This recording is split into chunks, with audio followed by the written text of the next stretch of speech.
Boy, let me tell you what, the power of a hug. Simple act of kindness. And so today I went, braved it and drove into town with my car. We made it back, thankfully, but while I was in town, I was getting some groceries, and I got these 2 little blankets that I was going to get for the puppies and some other things. And as I was leaving, there was a homeless man in the parking lot. And it was obvious he was disabled, very disabled. And he had a cart and he was pushing it. So I turned around, went back, and I asked him if he wanted a blanket. And he almost started crying. And I said, honey, you stay here. I'll be right back. And I went in and I got another blanket so that I can get some cash back. And I got some cash for him. And that's why I'll never be rich. But I'll be rich in heaven. But anyway, so I went back and he almost started crying, and I asked him, can I pray for him, and asked him his name, and, I sat and listened to him talk for a good 10 minutes, and I asked if I can give him a hug, and he started crying. He started crying when I hugged him, and,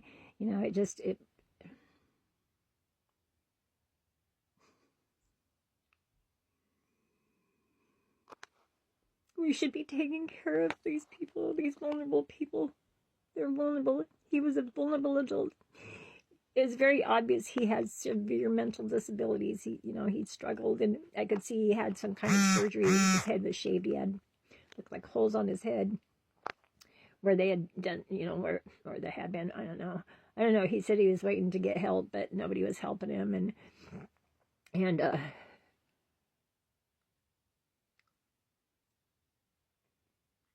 just wanted to bring him home and take care of him. But then his friend showed up. She's his I don't know if that's his girlfriend, and so I went and got her a blanket too, and gave them the cash so that they could get something to eat, and prayed with them, and he told them, if you see my car, wave me down so we can pray together and whatever. And so I hope I get to see him again. He says he's been around here, and I think I will, but it just broke my heart. It just broke my heart. This is ridiculous. This is sickening. And it's deliberate. There's no reason that man should be on the streets. Neither one of them. Neither one of them. Our society sucks. Somebody was saying, you want to be a good member of society. I don't want to be a member of this society. It sucks. It's ugly. Reminds me of, history where, what is it?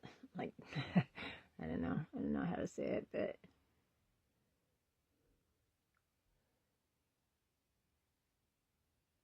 I drove home, and there's this house that's for sale on the way here. It is like a mansion. It is so huge. It probably has at least 10 bedrooms. And just huge. Very, very fancy, beautiful. If I could buy that, I would turn it into a homeless shelter for people. I don't care what the neighbor said. I would. It just makes me grossed out. That big, huge place, and it's empty. It's been empty for I don't know how long. And yet here's people living on the streets that need shelter. Probably owned by the bank, who knows, I don't think banks should be allowed to do that. They shouldn't be allowed to hold property. There's a property across the street from here that I guess the man passed away and he didn't have anybody, family, and so the county took it over. And it just sits there empty, and it could have been a home used. They go hang out.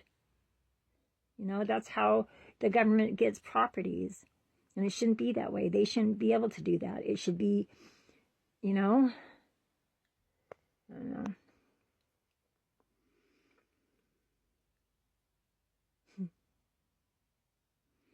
Yeah.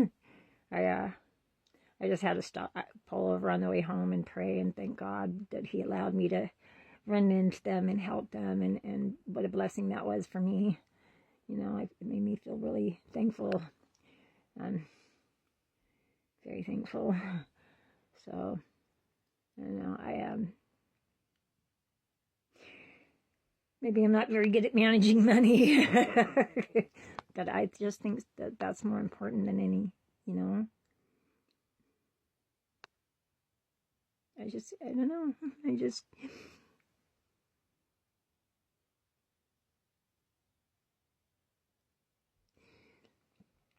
If you have the opportunity to give somebody a hug that needs it, do it. Do it. Give them a hug. You know, man, it felt so good to just give him a hug, and you know, it made my heart hurt that he cried.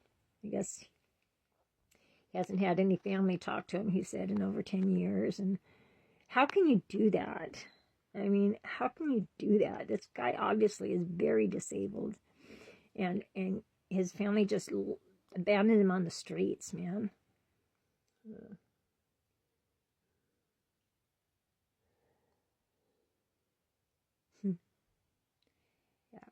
Yeah, you know, I think of my daughter, and I know shelters, they'll take in mothers with children before they take anyone else. So, so I know, you know, that if they're desperate, they'll be safe.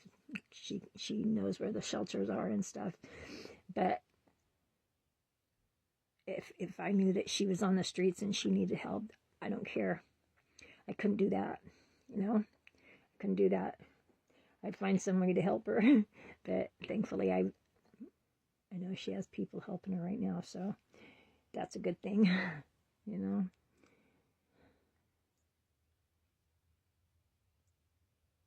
I know I've been very blessed not to, well, that's not true. I have been on the streets years ago. I didn't for a few days here and there, but slept in my car a few times.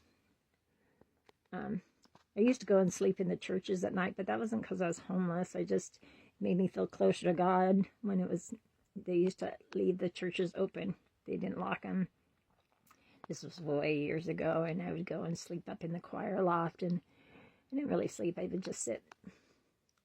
Needed to feel God's presence, and I couldn't feel it when there was people there. So I just thought, you know, anyway. But I don't know what it did to my hand. So anyway, that was really thankful.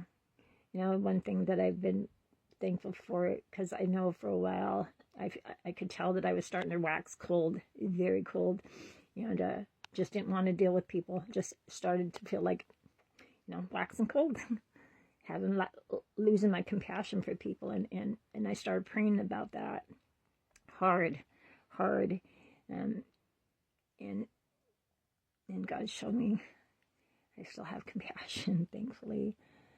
I don't want my heart to change. I don't care if people make fun of me. I would rather, you know, have a heart that cares and cries and feels, you know, emotions. I see people in here talking and they start crying and they apologize for crying. Why? Why do you apologize? You don't have to apologize. Be you. If you need to cry, cry. You know, what is wrong with feeling emotions? As long as you don't, you know, you don't allow them, I'm talking to myself, to control you. As long as you're not making your choices, and, you know, it's better to deal with them and talk about them and, you know, I don't know. I don't ever want to be waxed cold. I don't ever want to get to a point where I have no compassion for people. Yeah, I'd rather be, honestly, I'd rather be abused than be at the abuser. Not that I want to be abused, okay? At all, unless it's by God, and that's for my good. He doesn't abuse me, though. That's not, he doesn't abuse me. He's good to me. But you know what I mean? Like, it's just like, you know, when somebody's really bad and mean to you, you know, to lash out brings you down to their level. Yeah, I don't want to be